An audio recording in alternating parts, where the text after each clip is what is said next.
Welcome to square talks. నా పేరు దీప్తి. ఈరోజు మన టాపిక్ ఉత్తరప్రదేశ్‌కు చెందిన అతుల్ సుభాష్ కేస్ గురించి మాట్లాడుకుందాం.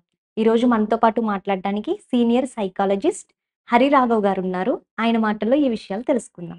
నమస్తే సార్. నమస్తే. ఈ బెంగుళూరు ఉత్తరప్రదేశ్‌కు చెందిన టెక్కీ సుభాష్ ఎవరైతే ఉన్నారో ఆయన 24 పేజీల సూసైడ్ నోట్‌ను హ్మ్. 80 మినిట్స్ హ్మ్. వీడియోను రిలీజ్ చేసి చనిపోయారు. దీని పట్ల మీ అభిప్రాయం ఏంటి సార్? హ్మ్.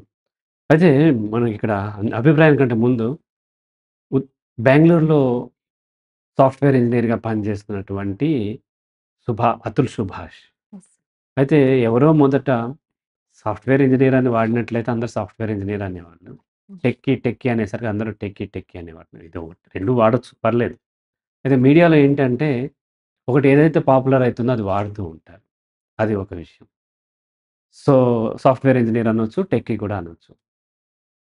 టెక్కీ అంటే టెక్నాలజీకి సంబంధించిన దాంట్లో పనిచేసేవాళ్ళు. సాఫ్ట్‌వేర్ ఇంజినీర్ అంటే సాఫ్ట్‌వేర్‌కి సంబంధించింది. అయితే అభిప్రాయం ఏంటి అనంటే ఖచ్చితంగా బాధాకరం.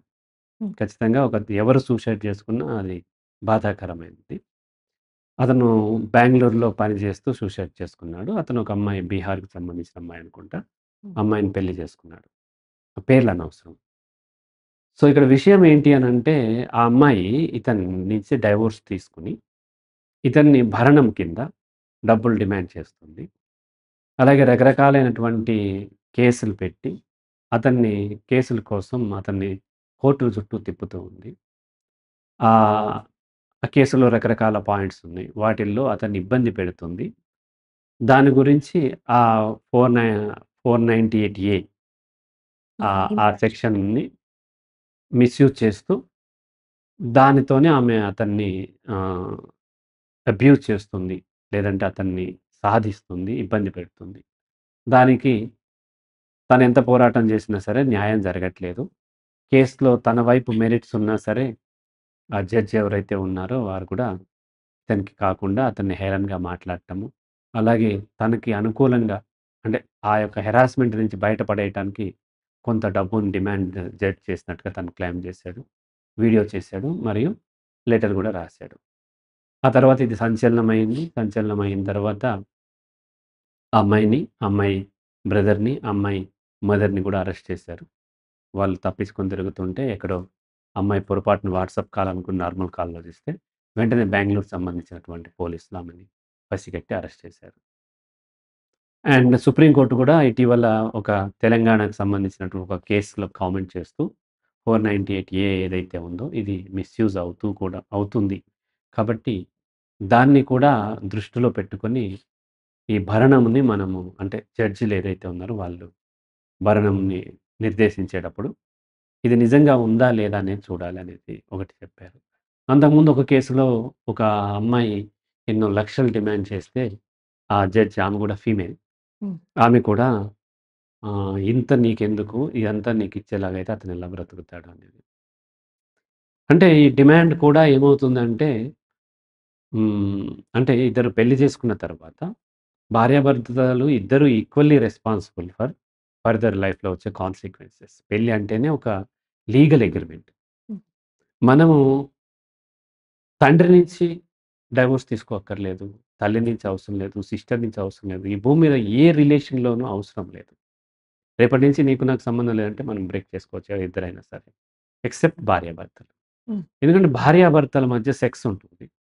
ఈ సెక్స్ వల్ల రీప్రొడక్షన్ వస్తుంది. రీప్రొడక్షన్ వచ్చే పిల్లలు ఎవరైతే ఉన్నారో వీళ్ళు సమాజానికి చెందిన వాళ్ళు. వాళ్ళ బాధ్యత ఎవరు తీసుకోవాలి అన్న దాని విషయంలో వీళ్ళు ఎవరికి వాళ్ళు పారిపోయినట్లయితే, బాధ్యత తీసుకోకుండా వెళ్ళిపోయినట్లే, ఆ పిల్లలు అనాథలవుతారు. లేదంటే పిల్లలు సంఘ విద్రోహక శక్తులుగా మారే అవకాశం ఉంటది. ఇట్లా అనేక రకాల అవకాశాలున్నాయి కాబట్టి, ఖచ్చితంగా బాధ్యత తీసుకోవటం పట్ల వాళ్ళు కొంత చట్టం కొంత ఎంటర్ అవుతుంది. Not only marriage even live in రిలేషన్‌లో ఉండే పిల్లలున్నా సరే, లివ్ ఇన్ రిలేషన్‌లో కూడా భరణం డిమాండ్ చేయొచ్చు కొంత. అండ్ లివ్ ఇన్ రిలేషన్‌లో కూడా కొన్ని పెళ్ళికి సంబంధించినవి వస్తాయి. మేము పెళ్లి చేసుకోవాలి. పెళ్లి అవసరం లేదు. పెళ్లి అంటే ఈ హిందూ మ్యారేజ్ యాక్ట్ ప్రకారమో, లేకపోతే ఇస్లామిక్ యాక్ట్స్ ప్రకారమో, క్రిస్టియన్ యాక్ట్స్ ప్రకారమో జరిగిందే పెళ్లి కాదు. అలా కాకుండా రిజిస్టర్ మ్యారేజ్ జరిగినా సరే పెళ్ళే. ఓరల్‌గా ఒకరికొకరు చెప్పుకున్న పెళ్ళే. దండలు మార్చుకున్న పెళ్ళే. లేదా ఇద్దరు కలిసి కొంతకాలం సహజీవనం సాగించినా సరే, దాన్ని కూడా అభ్యంతరం లేకపోతే ఓకే. ఎవరికి వాళ్ళిద్దరికి. వాళ్ళిద్దరికి అభ్యంతరం ఉంది కోర్ట్‌కెళ్ళినట్లయితే కోర్ట్ దాన్ని మ్యారేజ్ కిందే కన్సిడర్ చేస్తది. ఈ క్రమంలో విడిపోయేటప్పుడు సహజంగా మన male dominated society and male బయటికెళ్ళి పని చేసి డబ్బు సంపాదిస్తూ ఉంటాడు కాబట్టి ఫీమేల్ ఎక్కువ మంది ఫీమేల్ ఇప్పటికి కూడా ఇండియాలో ఎక్కువ మంది ఫీమేల్ గృహిణీలుగా ఉంటూ వాళ్ళ యొక్క రోల్ ప్లే చేస్తూ పిల్లల ఆలనా పాలన చూసుకోవటం అనేది సహజంగా మనకి ఇక్కడ ఉన్నటువంటి ఇన్ జనరల్ ప్రాక్టీస్. అందరూ చేస్తుండకపోవచ్చు.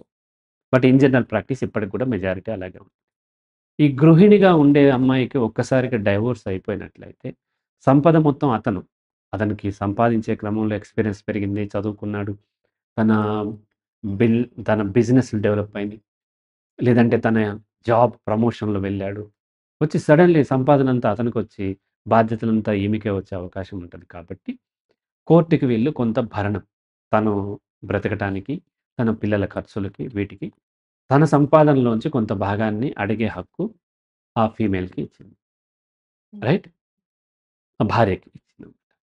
సో, అడిగినప్పుడు దాన్ని కోర్ట్ మళ్ళీ కన్సిడర్ చేస్తది. ఎంత అడిగితే అంత ఇవ్వరు. కోర్ట్ కన్సిడర్ చేసి ఇతనికి ఎంత ఇన్‌కమ్ వస్తుంది అండ్ ఆవిడకి ఎంత అవసరం. అవసరాలే జల్సాల కోసం కాదు. నేను ఒక సినిమా తీద్దాం అనుకుంటున్నాను. నాకు 100,00,00,000 ఇమ్మంటే ఇవ్వరు. లేకపోతే నాకు ఇంకోటేదో నేను అమెరికా ఎళ్లి లేదంటే ఇంకోటేదో స్విట్జర్లాండ్ టూర్ ఎళ్ళొస్తున్నా అంటే ఇవ్వరు. అవసరాలకు మాత్రమే ఇస్తారనమాట. అయితే ఈ క్రమంలో కట్నం అనేది మనకు ఇప్పటికి కూడా నడుస్తూనే ఉంది. చట్ట ప్రకారం వ్యతిరేకమైనా సరే, కట్నం ఏదో ఒక రూపంలో మగవాడికి ఇస్తూ ఉన్నారు. దాన్ని ఏదో ఒక ప్రూఫ్‌లు చూపించి కట్నం అని అనకన్నా సరే, వాళ్ళకిచ్చినటువంటి గిఫ్టో ఇంకో రకంగా చెప్పి, దాన్ని మళ్ళీ వెనక్కి ఇప్పిస్తది కోర్టు. ప్రూఫ్‌లు ఉన్నట్లయితే. ఇలా ఇచ్చాము. ఇలా ఆడపిల్లకి ఇంత ఆస్తి ఇచ్చాము. మనం ఇక్కడేమో కట్నం అంటున్నాం. అక్కడ కట్నం అనట్లే. ఆమెకు కొంత ఆస్తి ఇచ్చాము. 2 ఎకరాల పొలం ఇచ్చాము. లేకపోతే ఇంకోటేదో ఇచ్చాము. ఇంత బంగారం ఇచ్చాము అన్నప్పుడు, ఇదంతా మా వాళ్ళు ఇచ్చారు. లేకపోతే మేము ఇచ్చాం మా అమ్మాయికి. అదంతా అతని దగ్గర ఉంది కాబట్టి రిఫండ్ చేయమని చేపించుకోవచ్చు. అది తీసుకోవచ్చు. దానికి తోడుగా అతను సంపాదనలోంచి కొంత పర్సెంటేజ్‌ని డిమాండ్ చేసే హక్కు చట్టం ఇచ్చింది. అయితే ఈ 498 అనేది ఆహ్, హింసకు సంబంధించినటువంటిది. రకరకాలుగా ఆమెను హింస పెట్టినట్టు.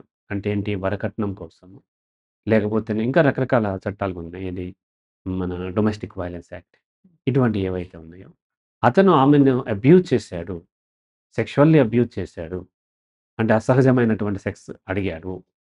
ఆమె పర్మిషన్ లేకుండా ఆమె మీద పడి రేప్ చేశాడు. లేకపోతేనేమో ఆమెను వెర్బల్‌గా అబ్యూజ్ చేస్తున్నాడు. ఫిజికల్‌గా కొడుతున్నాడు, తిడుతున్నాడు, వాతలు పెడుతున్నాడు. లేదంటే ఆహ్, ఆ రూమ్‌లో ఫలానా రూమ్‌లోకి నన్ను ఎంటర్ కానివ్వట్లేదు. వివక్ష చూపిస్తున్నాడు. లేకపోతే మాటలతోని తనను హేళన చేస్తున్నాడు. పిల్లలు పుట్టలేదని అంటున్నాడు. లేకపోతే నువ్వు మగపిల్లోడిని కనలేకపోయావు అంటున్నాడు. ఇవన్నీ కూడా చట్ట ప్రకారం నేరమే. రైట్? ఈ విధంగా అంటున్నప్పుడు ఈ రకరకాల చట్టాలతోని వీళ్ళు కేస్ పెడతారు. పెట్టి దాని నుంచి న్యాయం కోరుకోవటం కోసం స్త్రీకి సపోర్ట్‌గా కొన్ని చట్టాలు మన రాజ్యాంగం ఇచ్చిన హక్కు ప్రకారం కొన్ని చట్టాలు ఫీమేల్‌కి సపోర్ట్‌గా ఏర్పరిచినారు. అలాగే బలహీనులకు సపోర్ట్‌గా ఎస్సీ, ఎస్టీ అట్రాసిటీ కేస్ కూడా అంతే. ఇవి కూడా ఈ చట్టాలు కూడా బలహీన వర్గాలకి సపోర్ట్‌గా ఉంటుంది. హ్మ్. అయితే ఒక్కొక్కసారి ఇది మిస్‌యూజ్ గూడా అవుతూ ఉంటాయి. ఖచ్చితంగా మిస్‌యూజ్ గూడా అయ్యే అవకాశం. ఏ చట్టమైనా మిస్‌యూజ్ అయ్యే అవకాశం. అయితే పీపుల్ ఇద్దరి పట్ల వాళ్ళకి ఇద్దరిలోనూ తప్పులుండొచ్చు. లేదా ఒకరిలో తప్పుండొచ్చు. తప్పుండి కూడా వాళ్ళే కేస్ పెట్టొచ్చు. ఇలా అనేక రకాలుగా జరిగే అవకాశంలో ఈ కేస్‌లో ఏమైంది అనంటే, అంటే మనకి మీడియా ద్వారా తెలిసినవే. నిజాలు మనకు తెలియవు. అతని లెటర్ కరెక్టా? లేదా? మరణ వాంగ్మూలాన్ని కరెక్ట్ అని తీసుకుంటానికి కూడా లేదు. కరెక్ట్ కాదనటానికి లేదు. సహజంగా మరణ వాంగ్మూలం ఎప్పుడు కూడా నిజమే రాస్తూ ఉంటారు. కాబట్టి మనకి లభించిన సమాచారం ప్రకారం ఆ అమ్మాయి ఈ కేసులన్నీ పెట్టి, అతన్ని కోర్ట్ చుట్టూ తిప్పిస్తూ, భరణాన్ని డిమాండ్ చేస్తూ ఉంది. పెంచుకుంటూ పోతూ ఉంది. తనకి, తన కొడుకు కోసం. కొడుకుని కూడా చూడనివ్వట్లేదు. అండ్ ఎన్నో సార్లు ఆ ఉత్తరప్రదేశ్ కోర్ట్‌కి తిప్పుతూ ఉంది. ఇతను బెంగుళూరు నుంచి వెళ్ళటానికి టైం అంతా అక్కడే పోతుంది. జాబ్ చేసుకోలేకపోతున్నాడు. అనే ఆ బాధతోని తను ఆ కోర్ట్‌లో మాట్లాడిన మాటలను బట్టి కూడా సో, ఏదో ఏదో సందర్భంలో ఇంత ఇవ్వటం కంటే సూసైడ్ చేసుకోవటం బెటర్ అంటే ఎందుకు చేసుకోలేదని ఆ అమ్మాయి అంటే, ఆ జడ్జి నవ్వినట్టుగా. అండ్ మళ్ళీ నెక్స్ట్ హియరింగ్‌కి వెళ్ళేసరికి ఆ అమ్మాయి వాళ్ళ మదర్ ఇంకా నువ్వు చచ్చిపోలేదా అన్నట్టుగా అవన్నీ కూడా అతను రాసాడు. ఇవన్నీ బాధపెట్టి ఉండొచ్చు. ఇది జరిగినటువంటిది. అయితే ఇప్పుడు ప్రెజెంట్‌లో జరిగేదేంటంటే ఈ చట్టాలు మిస్‌యూజ్ అవుతున్నాయి కాబట్టి చట్టాల్ని తీసేయాలని కొంతమంది. హ్మ్. ఈక్వల్‌గా ఉండాలి 2 జెండర్‌లకి సపోర్ట్‌గా ఉండొద్దు. జెండర్ సెన్సిటివిటీ ఉండొద్దు చట్టాలకి అనేటువంటిది ఇదనమాట. సో, ఆ విధమైన వాదన ఒకటి. అయితే చట్టాలన్నీ మిస్‌యూజ్ అవుతున్నాయి కాబట్టి చట్టాలు తీసేయాలా? ఇప్పుడు మీకు జ్వరం వచ్చింది. అంటే చట్టం యొక్క ఉద్దేశ్యం ఏంటి? సమాజంలో ఫీమేల్ మీద జరుగుతున్నటువంటి అఘాయిత్యాలు, అన్యాయాలకి సపోర్ట్‌గా ఉండటం కోసం. దాన్ని ఎవరో ఒకరు మిస్‌యూజ్ చేసుకోవచ్చు. మిస్‌యూజ్ చేసినంత మాత్రాన ఇక ఫీమేల్ ఎవరికి సపోర్ట్ లేదని కాదు గదా! మీరు ఒక స్కూల్‌కి వెళ్తారు. స్కూల్‌లో చదువుకునే ఉద్దేశ్యం వేరు. ఒక మంచి పౌరుడిగా మారటం, మంచి ఎంప్లాయీగా మారటం. అందులో ఎవరో ఆ చదువుని తీసుకొని ఒక హ్యాకర్‌గా మారాడు. లేదంటే ఒక దొంగగా మారాడు. కాబట్టి స్కూల్స్ అన్నీ రద్దు చేయాలా? కాదు కదా! సో, ఆ మిస్‌యూజ్ అయ్యే అవకాశం లేకుండా ఆ చట్టాల్ని మార్చాలి తప్ప, ఆ చట్టాల్ని రద్దు చేయాలి. బలహీనులకి అండగా ఉండే చట్టాల్ని రద్దు చేయాలి అనేది నా ఉద్దేశంలో కరెక్ట్ కాదు. ఎక్కడెక్కడ మిస్‌యూజ్ అవుతున్నాయి. మిస్‌యూజ్ అవ్వకుండా ఉండడానికి మనం ఇంకా ఏం కేర్ తీసుకోవచ్చు. ఆ చట్టంలో ఏం మార్పులు తీసుకురావచ్చు. ఫర్దర్‌గా ఏమి సిస్టమ్ డెవలప్ చేయొచ్చు అనేది చూడాలి తప్ప, దాన్ని రద్దు చేయాలని డిమాండ్ చేయటము అండ్ ఆ డిమాండ్ సఫలీకృతం అవుతదనుకోవటం గూడా పొరపాటు. ఎట్టి పరిస్థితిలో రద్దు చేసే అవకాశాలు ఉండవు. అలాగే మేల్‌కి కూడా ఇబ్బందులవుతున్నాయి. భార్య బాధితులు చాలామందున్నారు. మగవాళ్ళు, భర్తలు కూడా ఇబ్బంది పడుతున్నారు. వాళ్ళకి కూడా సెపరేట్‌గా కొన్ని చట్టాలు కావాలంటే అవసరం ఉంటే డిమాండ్ చేయొచ్చు. ఆ చట్టాల్ని కూడా మనం పొందొచ్చు. ఖచ్చితంగా నేను కౌన్సెలింగ్ ఇస్తూ చాలా చోట్ల భార్యలు కూడా భర్తల్ని రాచి రంపాన పెట్టి, బాధ పెడుతూ, అనవసరంగా కేసులు పెడుతూ ఇబ్బంది పెట్టేవాళ్ళు ఉంటారు. అట్ ద సేమ్ భర్తలు గూడా పెడుతూ ఉంటారు. ఎక్కువ భర్తలు భార్యలు పెట్టేదే ఎక్కువ కేసులుంటాయి. ఇన్ జనరల్ ఎవరికైనా తెలిసిందే. నాకొచ్చే కేసులు కూడా అలాగే ఉంటాయి. కాబట్టి భర్తలకు జరిగే అన్యాయాన్ని గూడా ప్రశ్నించటానికి లేదా వాళ్ళకి న్యాయం కోసం పోరాడటానికి అవసరమైన చట్టాల్ని, వ్యవస్థని ఏర్పరుచుకోవాలి తప్ప, వాళ్ళకు ఉన్నటువంటి సపోర్ట్‌గా ఉన్నటువంటి వాటిని విత్‌డ్రా చేయాలి. లేకపోతే వాటిని రద్దు చేయాలంటం అనేది కరెక్ట్ కాదని నా ఉద్దేశ్యం. హ్మ్. ఇక్కడ చట్టం అని చూసుకుంటే, చట్టం కాకుండా ఆయన లెటర్‌లో రాసారు. జడ్జ్ కూడా లంచం తీసుకొని ఆమె వైపు మాట్లాడారు అని రాసారు. ఇప్పుడు చట్టం ఒకవైపు చూసుకోవాలా? లేదా మధ్యలో ఈ జడ్జిలు, అడ్వకేట్స్ వీళ్ళ వల్ల కూడా ఇలాంటివి జరుగుతున్నాయని పరిగణలోకి ఇక్కడ తీసుకోవాలంటారా? వ్యవస్థలో జడ్జిలు మాత్రమే మంచోళ్ళు ఉంటారని ఎట్లా అనుకుంటాం హ్మ్. కదా! వ్యవస్థలో భాగం జడ్జిలు కూడా మనలాగానే చదువుకున్నారు. మనలాగానే పెళ్ళిళ్ళు చేసుకున్నారు. మనలాగే కట్నాలు ఇచ్చారు, తీసుకున్నారు. మనలాగానే లంచాలిచ్చారు, తీసుకున్నారు. ఇవన్నీ జరిగినప్పుడు వాళ్ళు కూడా వ్యవస్థలో భాగం. ఎట్లాగైతే రాజకీయ నాయకులు వ్యవస్థలో భాగము, జడ్జిలు కూడా అంతే. జడ్జిలు మాత్రమే హానెస్ట్‌గా ఉంటారన్న ఎక్స్‌పెక్టేషన్ మనకు ఉండకూడదు. హ్మ్. అయితే ద న్యాయ వ్యవస్థలో కొన్ని పరిధులున్నాయి. అంతకు మించి మనము ప్రశ్నించకూడదు. కానీ సైకలాజికల్‌గా చూసినప్పుడు జడ్జి కూడా ఒక మనిషే. తనకు అలా చేయకూడదు. కానీ అందరు జడ్జిలు అలాగే చేస్తారా? నిష్పక్షపాతంగా ఉంటారా అంటే, మనిషి రోబో కాదు కదా! కొంత తెలుసో, తెలియకో పక్షపాతం జరిగే అవకాశం మూడ్‌ని బట్టి మారుతూ ఉంటది. కానీ అలా అదే క్రమంలో జడ్జిలు కావాలని కూడా చేసే అవకాశాలు, లంచాలు తీసుకునే అవకాశాలు ఇటువంటివి ఉంటాయి కాబట్టి, ఖచ్చితంగా ఇప్పుడు కట్నం తీసుకోవటం, ఇవ్వటం నేరమని తెలిసి, అయినా మనం చేస్తున్నప్పుడు జడ్జిలు తప్పుడు తీర్పులు ఇవ్వకూడదని నేరమని తెలిసినప్పుడు వాళ్ళు కూడా ఇస్తారు. వాళ్ళు మాత్రం ఈ వ్యవస్థ నుంచి వచ్చిన వాళ్ళే గదా! కట్నం కోసం నువ్వు డబ్బు ఆశించినప్పుడు, జడ్జి మాత్రం ఎందుకు ఆశించరు? కాబట్టి ఖచ్చితంగా వ్యవస్థలో ప్రతి దగ్గర కూడా ఇక్కడ వ్యవస్థ పాడైపోయింది. వ్యవస్థ మొత్తంగా పాడైంది. వ్యవస్థ మొత్తంగా పాడైంది. అందులో అతుల్ సుభాష్ పార్ట్, తన భార్య పార్టే, తన తల్లి పార్టే, నేను పార్టే, మీరు గూడా పార్టే. మనందరం భాగాలమే తప్ప, ఇందులో మంచి వాళ్ళు, చెడ్డవాళ్ళు లేరు. కాబట్టి వ్యవస్థలో అలాగే ఉంటది. స్టిల్ మనకున్న మార్గాల్ని వెతుక్కోవాలి. అంతే తప్ప గుడ్డిగా వ్యవస్థ కాపాడుతది అని గుడ్డిగా వెళ్ళినట్లయితే అతుల్ సుభాష్ లాగా మనకి కూడా ఇబ్బందులయ్యే అవకాశాలు. హ్మ్. వ్యవస్థను వాడుకోవాలి. ఖచ్చితంగా వ్యవస్థ ఉంది. వ్యవస్థ కాపాడదనట్లే. వ్యవస్థ ఒక ఆయుధం. ఒక కత్తి ఉందనుకోండి. యుద్ధం చేసేటప్పుడు కత్తి కాపాడదు. కత్తిని మీరు వాడుకోవచ్చు. ఒక అమ్మాయికి ఏమైనా ఇబ్బందయితే ఈ చట్టాలున్నాయి. అలాగే ఈ మహిళా కమిషన్ ఉంటుంది. ఉమెన్ ప్రొటెక్షన్ సెల్ ఉంటుంది. షీ టీమ్ ఉంటుంది. పోలీసుంటారు. ఇలా అనేక రకాలైనటువంటి వ్యవస్థలుంటాయి. ఈ వ్యవస్థలను వాడుకోవాలి. ఈ వ్యవస్థలు నిజంగా వాళ్ళు చర్యలు తీసుకుంటారా? అంటే తీసుకోకపోవచ్చు. తీసుకునేలాగా మనం పోరాడుతూనే ఉండాలి. ఆ అవకాశాన్ని కూడా మనం వాడుకోవాలి తప్ప, అదొక్కటే మనల్ని నిలబెడతదనుకుంటే పొరపాటు.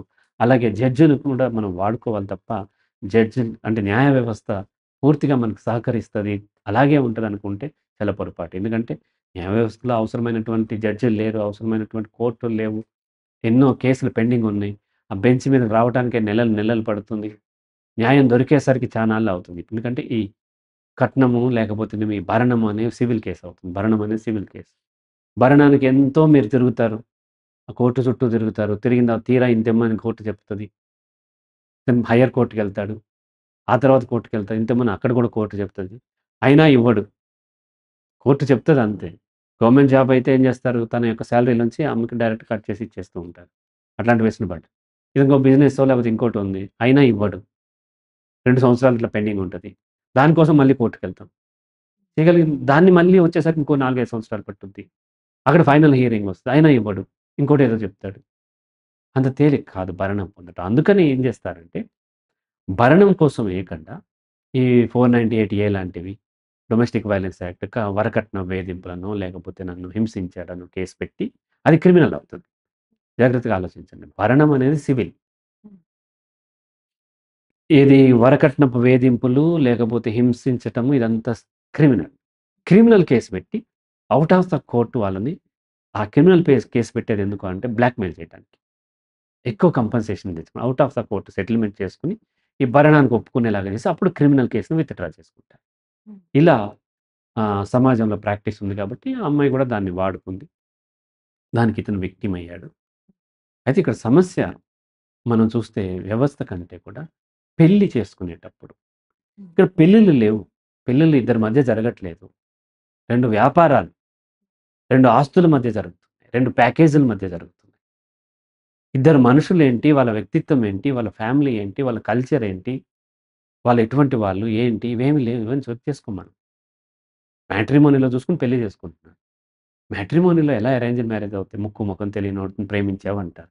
ముక్కు, మొఖం తెలియనోడితో అమెరికా పంపిస్తున్నాం మ్యాట్రిమోనీలో చూసి. అతనికి ఏమున్నాయి? ఏంటి? అతనుకి ఏమి అలవాట్లున్నాయి? ఇంకా వింతేంటంటే అతను ఈ అమ్మాయి చూసుకోరు. ఆన్‌లైన్‌లోనే ఎంగేజ్‌మెంట్ అయిపోతది. డైరెక్ట్‌గా పెళ్ళప్పుడే చూసుకోవటం. చూసుకొని పెళ్లి చేసుకొని అమెరికా పంపించేస్తారు. అతను ఎట్లా బిహేవ్ చేస్తాడు? అతని కల్చర్ ఏంటి? ఈ అమ్మాయి కల్చర్ ఏంటి? ఈ అమ్మాయి అడ్జస్ట్ అవ్వగలదా లేదా? లేకపోతే ఈ అమ్మాయి అటాక్ చేస్తదా? ఏంటి? ఇవేమి తెలుసుకోకుండా కేవలం ప్యాకేజులు, అమెరికాలు, గ్రీన్ కార్డ్‌లు, వీసాలు, లేకపోతే కట్నాలు ఇవన్నీ చూస్ చేసుకున్నప్పుడు డెఫినిట్‌గా ఇటువంటివి ఎక్కువొచ్చే అవకాశాలుంటాయి. హ్మ్. Okay sir. ఇప్పుడు ఈ ఈ లెటర్‌లో చూస్తే ఆయన don't trust society, don't trust system అని రాసారు. దీని పట్ల మీ అభిప్రాయం? ఎవరు కూడా ట్రస్ట్ చేయొద్దు సొసైటీని. హ్మ్. సొసైటీ ఎప్పుడు మీకోసం లేదు. సొసైటీ తన కోసం తనుంటుంది. సొసైటీ తన యొక్క రూల్స్, తన యొక్క నార్మ్స్ కంటిన్యూ చేయాలనే చూస్తది తప్ప ఇండివిడ్యువల్ లైఫ్ సొసైటీకి అనవసరం. హ్మ్. ఇండివిడ్యువల్ నాశనం అయిపోయినా సొసైటీ పట్టించుకోవద్దు. ఎవరు సొసైటీని ట్రస్ట్ చేయొద్దు. సొసైటీని వాడుకోమంటారు. సొసైటీ అనేది ఆ బంగారు కడియం పట్టుకున్న ముసలి పులి లాంటిది. అదేం చేస్తది? చెప్తది ముసలిదయిపోయింది గదా! వేటాడలేదు. రోడ్డెమ్మటెళ్ళే మీకులాంటి బాటసారులని, లేదంటే అతుల్ సుభాష్ లాంటి బాటసారులని పిలిసి, "నువ్వు నేను ఇన్నాళ్ళు చేసిన పాపాలకి నాకు పశ్చాత్తాపం పొందుతున్నాను. నేను దానికి విరుగుడుగా పుణ్యాలు చేయాలనుకుంటున్నాను. నీలాంటి మంచి వ్యక్తి నువ్వు చాలా మంచివాడిలాగా ఉన్నావు. నీలాంటి మంచి వ్యక్తికి ఈ కడియం ఇచ్చి పుణ్యం చేద్దాం అనుకుంటున్నాను. వచ్చి తీసుకెళ్ళు" అంటది. దగ్గరకొచ్చిన తర్వాత చంపేసి తినేస్తది. అది సొసైటీ. సొసైటీ అనేది బంగారు కడియం పట్టుకున్నటువంటి ముసలి పులి లాంటిది. ఆ బాటసారి అతుల్ సుభాష్. సొసైటీని ఎప్పుడూ నమ్మొద్దు. అతను చెప్పాడు గదా! Don't trust society, don't trust system. సిస్టమ్‌ని ఎప్పుడు ట్రస్ట్ చేయొద్దు. సిస్టమ్‌ని వాడుకోండి. సిస్టమ్‌కు అవకాశం ఉంది. వీలైనంత వరకు మనం దాన్ని వాడుకోవాలి తప్ప, దాన్ని ట్రస్ట్ చేసి అదే మనకి న్యాయం చేస్తదనుకుంటే మాత్రం ఎట్టి పరిస్థితిలో జరగదు. జరిగే అవకాశాలు చాలా తక్కువుంటాయి. ఇప్పుడు నార్త్ ఇండియాలో చూసుకుంటే సార్ 2022 సంవత్సరంలో భార్యా బాధితుల ఆత్మహత్యలు 4237 మంది. ఇది అనవసరంగా హైలైట్ చేయడం. ఖచ్చితంగా ఉంది. దానికి ఫైట్ చేయాలి.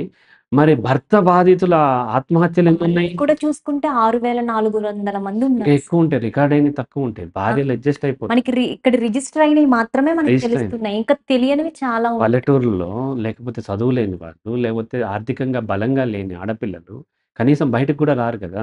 హ్మ్. మనం చూసినట్లయితే భార్యతో పోలిస్తే భర్త శారీరకంగా, ఆర్థికంగా ఇన్ జనరల్ బలంగా ఉంటారు. ఆ రిజిస్టర్ అయినయి ఏంటంటే భార్య ఇంకా ఎక్కువ ఉంటాయి. నేను భార్య బాధితులు లేరని నేను అనట్లేదు. ఖచ్చితంగా చాలామంది ఉంటారు. దాన్ని భర్త బాధితుల సంఖ్యతో పోలిస్తే చాలా తక్కువ. భార్య బాధితులు ఉన్నారు కాబట్టి భర్త బాధితులు లేరు. ఆడపిల్లలందరూ హ్యాపీగా ఉన్నారనేటువంటి కన్‌క్లూజన్‌కొచ్చేలాగా మాట్లాడటం కరెక్ట్ కాదు. వాళ్ళు ఉన్నారు, వీళ్ళు ఉన్నారు. ఒక్కొక్కసారి వాళ్ళు మిస్‌యూజ్ చేసుకుంటున్నారు ఆ చట్టాన్ని. ఎవరికున్న బలాన్ని వాళ్ళు వాడుకుంటున్నారు. భర్త తన బలాన్ని వాడుకుంటున్నాడు. ఇన్ జనరల్‌గా చూసినట్లే. ఒక కేస్ స్పెసిఫిక్ కేస్ ఇన్ జనరల్‌గా భర్త తనకు ఆర్థిక బలం ఉంది. సమాజంని మగవాడు ఎట్లైనా తిరుగుతాడంటారు. దాన్ని వాడుకుంటున్నప్పుడు అమ్మాయి ఏం చేస్తది మరి? ఆమెకు దొరికినటువంటిది ఏదైతే ఉందో ఆ చట్టాలనో లేకపోతే ఆ సిస్టమ్‌లో వాడుకొని ఆమె చూపించాల్సిన పోరాటాలను ఆమె చూపిస్తూ ఉంటది. సో, కాబట్టి బాధితులు అటూ ఉంటారు, ఇటూ ఉంటారు. బాధితులు వేరు. అపోజిట్ బాధితుల్ని మనము లేరు అంటాం. మేము ఎక్కువ బాధితులు ఉన్నాం కాబట్టి మీరు బాధితులు కాదు అంటాం కరెక్ట్ కాదు. ఇరువైపులా బాధితులున్నారు. ప్రతి బాధితుడికి, ప్రతి బాధితురాలికి న్యాయం జరిగేలాగా సిస్టమ్‌ని ఇంకా మనము డెవలప్ చేసుకోవాలి తప్ప, ఇది ఉన్నారు కాబట్టి వాళ్ళకి ఉండొద్దు అంటం అనేది కరెక్ట్ కాదు. హ్మ్. అంటే ఇప్పుడు చూసుకున్నట్లయితే ఈ భార్య బాధితుల కన్నా ఈ భర్త బాధితులు ఎక్కువున్నారు. వరకట్న వేధింపులతో చనిపోయే వాళ్ళు ఎక్కువ శాతం మహిళలు హ్మ్. కనిపిస్తున్నారు. సో, అయితే ఇప్పుడు మనకి 498 ఏ చట్టం రద్దు చేయాలి అని చాలా మంది కూడా వాదనలు వినిపిస్తున్నాయి. సో, ఇది రద్దు చేస్తే మరి గ్రామీణ ప్రాంతాల్లో గాని ఇలాంటి మహిళలకి అన్యాయం జరుగుతుంది కదా సార్? ఇప్పుడు మీకు ఇప్పటికీ అన్యాయం జరుగుతుంది. హ్మ్. ఈ చట్టాల్ని వాడుకునే వాళ్ళు చాలా తక్కువ మంది. అండ్ ఆ చట్టాన్ని చట్టమే తెలియని వాళ్ళే హ్మ్. ఎక్కువ మంది. మిస్‌యూజ్ చేసేవాళ్ళు ఎందుకంటే వాడుకోవడం తెలిసినోళ్ళు మిస్‌యూజ్ కూడా చేస్తూ ఉంటారు. చట్టమే తెలియకుండా ట్రైబల్ విలేజ్‌లో ఉన్నవాళ్ళు, ఇటువంటిది ఉంటదని తెలియని వాళ్ళు, ఈవెన్ సిటీస్‌లో కూడా చదువులేని వాళ్ళు, వాళ్ళే ఎక్కువ మంది ఉన్నారు. అంటే మీకు జ్వరం వచ్చింది. టాబ్లెట్టో ఏదో ఇచ్చాము. జ్వరం తగ్గలేదు కాబట్టి టాబ్లెట్ ఏయటం మానేస్తే ఏమవుతుంది? జ్వరం ఇంకా పెరుగుతది. కాబట్టి దాన్ని రద్దు చేయమంటం కరెక్ట్ కాదు. దానిలో ఉన్నటువంటి లోటుపాట్లు కరెక్ట్ చేసుకోవచ్చు. లేదంటే ఇక్కడ ఉన్నటువంటి ఈ బాధితులకి ఇంకా ఒక సిస్టమ్ డెవలప్ చేసుకోవచ్చు. అంతే తప్ప ఔట్ వీటన్నిటిని రద్దు చేసేయండి అని డిమాండ్ చేయడం వల్ల ఉపయోగం లేదు. రద్దు కూడా పార్లమెంట్ చేయదు. పార్లమెంట్ చేయదు. రాష్ట్రాలు ఇచ్చినటువంటి ఇప్పుడు షీ టీమ్‌లు ఏవో ఉంటాయి. షీ టీమ్ రద్దు చేయండి అంటే ఎవరో ఒకరి దగ్గర షీ టీమ్‌ని మిస్‌యూజ్ చేసుకోవచ్చు. కాదనట్లేదు. అంత మాత్రం చేత షీ టీమ్ రద్దు చేయమంటే రద్దు చేయరు. ప్రభుత్వాలు రద్దు చేయవు. నాకు జరిగిన అన్యాయం కోసం నేను పోరాడాలి తప్ప, నాకు రక్షణ లేదు కాబట్టి ఆమెకు కూడా రక్షణ ఉండొద్దు అంటం అనేది కరెక్ట్ కాదు. హ్మ్. ఆమెకు కూడా రక్షణ లేకపోతే ఏమవుతది? అప్పుడు నాకు డామినేషన్ అయిపోతది. కాబట్టి నేను ఈజీగా ఆమెను విన్ అవుతాను కాబట్టి అట్లా కోరుకుంటూ ఉంటారు. డిమాండ్స్ వస్తూ ఉంటాయి సమాజంలో. కానీ అవన్నీ జరిగే అవకాశాలు లేవు. ఇంత చక్కటి విషయాలు మాకు అందించినందుకు చాలా థాంక్ యూ సార్.